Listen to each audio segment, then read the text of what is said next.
تو قادیانی جب بھی آپ سے آ کے بات کریں اور کہیں کہ نبی صلی اللہ علیہ وسلم آخری نہیں ہے, تو آپ بولو اس بحث میں مت پڑو کہ آخری ہیں یا نہیں, حضرت عیسیٰ زندہ ہیں یا نہیں. اس بحث پہ آ کے بات کرو کہ مرزا نبی تھا یا نہیں تھا, اور نبوت سے پہلے ثابت کرنا پڑتا ہے کہ شریف آدمی تھا یا نہیں تھا. شرافت یہ نبوت سے پہلے کا درجہ ہے یا نہیں؟ میں آپ کو دعوے سے کہہ دوں قادیانی زہر کا پیالہ پی لے گا, مرزا غلام احمد کی شخصیت پہ کبھی مناظرہ کرنے کے لیے تیار نہیں ہوگا. مشاہدہ کیا ہے, وہ گھمائے گا حضرت عیسیٰ کی حیات, خاتم النبی حیات, اس پہ کبھی نہیں آئے گا کہ مرزا کی شرافت پہ بحث کی جائے. اس پہ اگر آپ اس کو لے آئے تو آپ کیا ہو,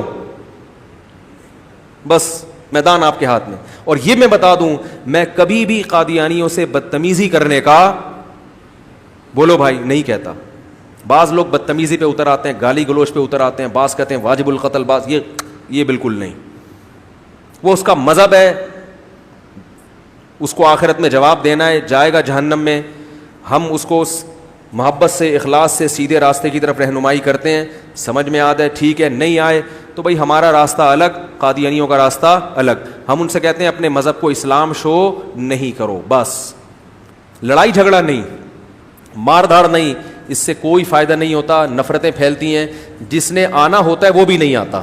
بسا اوقات بعض قادیانی حق کی تلاش میں تھے, وہ جب آئے انہوں نے بات کی تو ہم جس بندے نے بات کی اتنی بدتمیزی سے بات کی ان سے کہ وہ بچائے آنے کے اور دور چلا گیا کہ اس آدمی کے تو اخلاق ہی ٹھیک نہیں ہے.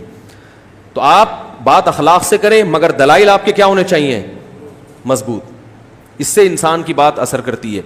تو آپ نے اس کو کس پہ لے کر آنا ہے کہ بھائی ٹو دا پوائنٹ بات کرو. اگر یہ آخری نبی معاذ اللہ یہ ثابت ہو بھی جاتا ہے کہ نہیں ہے, تو اس سے یہ کہاں ثابت ہو جاتا ہے کہ, اور اگر آپ آخری نبی نہیں ہیں تو 1400 سال کے بعد ایک نبی آیا, مزید کتنے آئیں گے, مزید کون کون سے نبی نے آنا ہے؟ کیونکہ ہمیں پتا چلتا ہے قرآن و سنت سے کہ ہر پچھلے نبی نے اگلے نبی کی خوشخبری کی ہے. تو نبی صلی اللہ علیہ وسلم نے اگر مرزا غلام احمد کی خوشخبری دی تھی معاذ اللہ, تو مرزا نے اگلوں کتنوں کی وہ کہیں گے نہیں یہ آخری نبی ہیں. تو جو جس کو پوری دنیا آخری نبی مانتی ہے وہ آخری نہیں ہے. یہ والا کیا ہے؟ میں نے کل بیان میں کیا تھا نا کہ غلط بات, عیسائیوں نے دعویٰ کیا نا کہ ایک خدا کو 3 ہے, تو وہ غلط بات کو چھپانے کے لیے 100 غلط دعوے اور بھی کرنے پڑتے ہیں. تو قادیانی کو آپ اس پر لے کر آئیں, اور مرزا غلام احمد قادیانی کی کتابوں سے ثابت ہے کہ وہ شخص شریف آدمی نہیں تھا. انبیاء یا پیغمبر ہونا تو بہت دور کی بات, اس کی کتابوں سے. اور اللہ ختم نبوت کے علماء کو جزائے خیر دے, انہوں نے قادیانیوں کے سارے پرانے نسخے الحمدللہ پلاسٹک کوٹنگ کرا کے بولو بھائی محفوظ کر لیے ہیں. یہ تو قیامت میں پتہ چلے گا کہ کس نے ختم نبوت کا دفاع کیا اور کس کے صرف نعرے ہی نعرے ہیں. تو قیامت میں پتہ چلے گا کس نے اپنی جانیں پیش کی ہیں, کس نے اپنے قیمتی اوقات کو صرف کیا ہے, اور کس کے صرف نعرے ہی نعرے ہیں.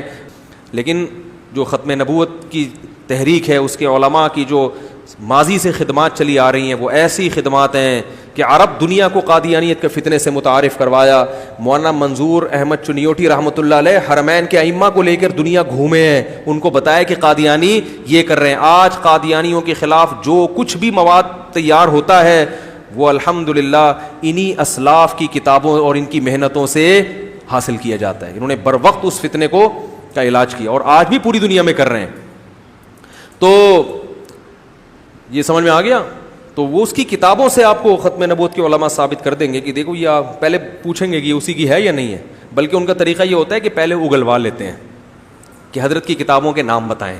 ٹھیک ہے نا, وہ نام بتائے گا پھر لائیں گے. یہ ہے نا, یہ دیکھو یہ کیا لکھا ہوا ہے اس میں, یہ کیا لکھا ہوا ہے اس میں. تو وہ بہت 2 منٹ کا کام ہے. کوئی بھی قادیانی, میں طنز نہیں کر رہا, میں کہہ رہا ہوں قادیانیوں سے کہ دیکھو ختم نبوت کا معاملہ ہلکا نہیں ہے. جھوٹے کو اگر جیسے سچے کو اگر نہیں مانا تو بھی جہنم کی آگ ہے, اگر جھوٹے نبی کو سچا مان لیا تو بھی جہنم کی آگ ہے.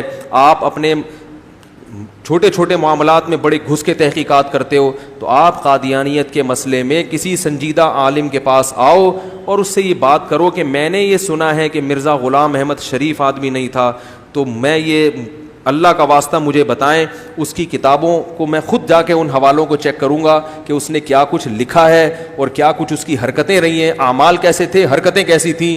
تو میں خود, تو آپ انشاءاللہ روزے روشن کی طرح پاؤ گے.